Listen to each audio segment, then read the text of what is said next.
Quand tu pars en Australie pour un PVT, tu peux rapidement te poser cette question. Comment est-ce que je vais pouvoir trouver du boulot alors que je parle presque pas anglais? T'inquiète, je suis passé par là et dans cette vidéo, je vais te montrer toutes les solutions pour pouvoir trouver un boulot même qu'on a un anglais assez basique. Alors, faut être quand même assez honnête, si tu parles pas peu anglais, tu vas pas devenir manager chez Google à Sydney dans un premier temps. Mais t'inquiète pas, l'Australie, il propose plein de tafs où t'as pas nécessairement besoin de parler un anglais impeccable. Le premier taf, c'est le plus classique, c'est de travailler dans les fermes. Et ce que tu vas pouvoir faire en travaillant dans les fermes, c'est ramasser des fruits ou des légumes et les mettre dans les emballages. En vrai, ce qui est cool avec ce taf, c'est qu'il te demande zéro niveau d'anglais vu que c'est une tâche qui est assez basique. Donc l'avantage de travailler dans les fermes, c'est que ça va compter pour tes jours de ferme, comme son nom l'indique, et tu vas pouvoir rester une deuxième année en Australie si tu fais tes 88 jours de ferme. Et ce qui est vraiment cool en travaillant en ferme, c'est qu'il y a de grandes chances que tu te trouves avec des Français. Donc au début, si tu as du mal à comprendre, tu peux leur demander de te donner un coup de main parce que généralement, ils auront plus d'expérience ou ils parleront mieux anglais. Donc tu peux tout simplement leur demander. Donc le deuxième job qui va être vraiment hyper simple, c'est tout simplement de faire des livraisons. Donc tu vas pouvoir faire Uber Eats ou Dasher.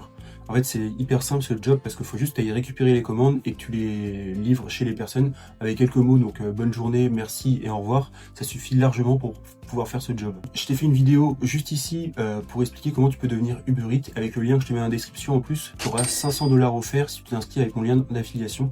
Donc c'est pour ça que je te conseille vraiment de le faire si tu veux t'inscrire en tant que Uber Eats ou Dasher. N'hésite pas à utiliser le lien dans la description. Après, le troisième job qui est possible de faire en Australie quand on parle peu anglais, c'est de faire de l'hospitality. Alors hospitality, ça peut être quoi? Ça peut être faire la plonge dans un restaurant, faire du nettoyage dans un hostel ou travailler dans une société de nettoyage.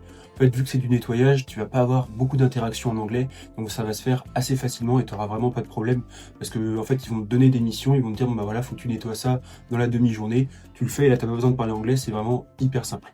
Et en plus, si tu peux travailler dans un hostel, des fois, il y a quelques hostels qui le proposent. En fait, tout simplement, tu vas t'occuper de l'entretien de l'hostel et tu vas pouvoir être logé gratuitement. Donc, tu ne te dégageras pas un gros salaire grâce à ça, mais ça te permet de te loger gratuitement. À savoir que dans les grandes villes, notamment à Melbourne, à Sydney, ça peut vite coûter très cher.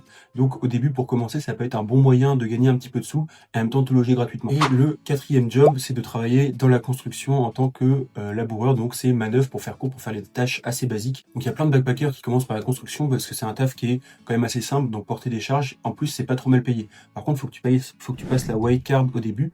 Donc la white card, c'est comme un mini diplôme que tu vas obtenir sur une journée. Donc il y a plein d'organismes qui le font. Moi, je te conseille de le faire en ligne. Je te mettrai un lien dans la description pour pouvoir le faire. Et une fois que tu as cette white card, tu peux aller travailler sur les chantiers et tu verras après, tu pourras avoir plein de tafs qui seront plutôt bien payés en plus. Donc, maintenant, tu sais tous les jobs qui sont possibles de faire en Australie, mais tu peux te poser la question, comment je fais pour postuler à ces jobs quand je parle pas anglais? Donc la première chose à faire, c'est tout simplement de faire ton CV. Alors il y a plein de modèles en ligne qui sont gratuits. Donc ce qu'ils veulent surtout, c'est un CV qui est très simple.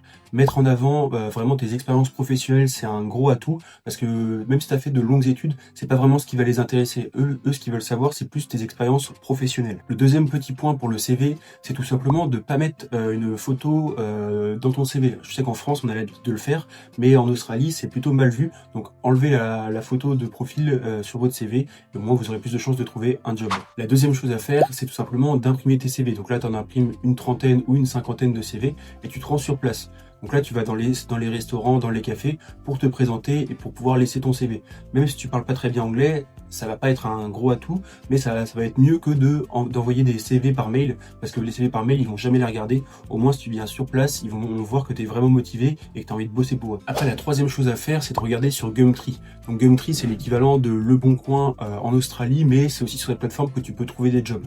Donc tu peux aller sur Gumtree et sur les groupes Facebook. Alors peu importe dans la ville d'arrivée que tu auras, que ce soit Melbourne, Sydney, Perth ou encore Brisbane, en fait, il y aura toujours des groupes Facebook, donc les Français à Perth, les Français à Sydney ou autres.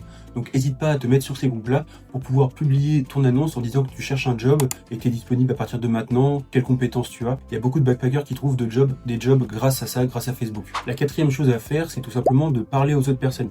Alors tu verras, tu vas arriver dans un hostel au début de ton PVT en Australie et tu vas tomber sur d'autres Français.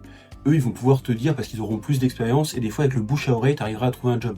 Donc, n'hésite pas à dire que tu cherches un job aux autres backpackers. Il y a de grandes chances qu'ils puissent t'en trouver un, et ils vont te donner un coup de main pour tout ce qui est démarche au début, c'était vraiment un petit peu perdu. Donc, pour tous ces jobs en Australie, en fait, il y a toujours un risque de se blesser. Que ce soit dans la construction, en ferme, en scooter, ou même en faisant du nettoyage ou la plonge, il y a toujours un risque de se blesser. Donc, quand tu pars en Australie, il n'y a pas d'assurance santé comme en France. Donc, c'est pour ça que je te conseille vraiment de prendre une assurance Moi, j'utilise Shapka et franchement, c'est vraiment la meilleure du marché. Quasiment tous les backpackers utilisent celle-là. Et avec le lien que je te mets dans la description, tu auras moins 5%, donc n'hésite pas à l'utiliser. C'est vraiment un indispensable. Maintenant, je voulais te parler de 2-3 techniques que tu peux utiliser quand tu parles vraiment pas anglais pour pouvoir progresser petit à petit. La première chose à faire, c'est d'apprendre 20-30 mots dans le job dans lequel tu veux postuler. Donc admettons, si tu veux faire du nettoyage, c'est bien d'apprendre à dire aspirateur, serpillière, nettoyage, éponge ou autre.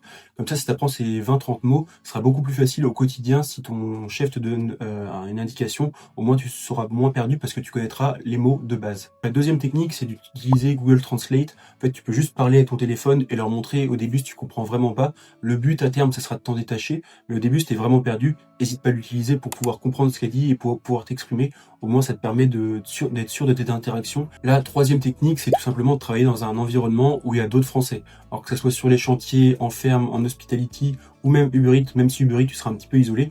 En fait, là, tu risques quand même d'être avec des Français quoi qu'il arrive. Donc au début, pour le faire étape par étape, tu peux être avec des Français pour demander pour quelques mots, quelques phrases, et petit à petit, tu vas voir que tu vas réussir à comprendre et ton niveau d'anglais va rapidement progresser, surtout si tu travailles en Australie. En fait, le fait de travailler en Australie, c'est vraiment le meilleur moyen de progresser en anglais.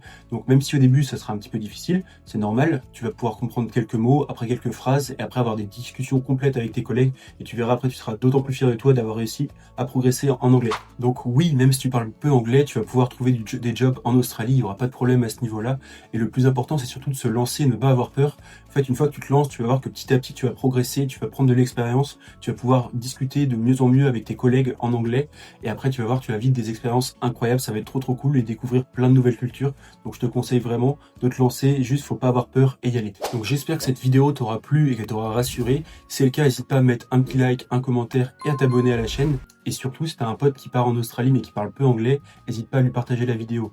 Et si t'as d'autres angoisses avant de partir en Australie, n'hésite pas à me le mettre en commentaire, je ferai sûrement une vidéo pour pouvoir y répondre. Et sur ce, je vous dis à la semaine prochaine pour une nouvelle vidéo. Ciao!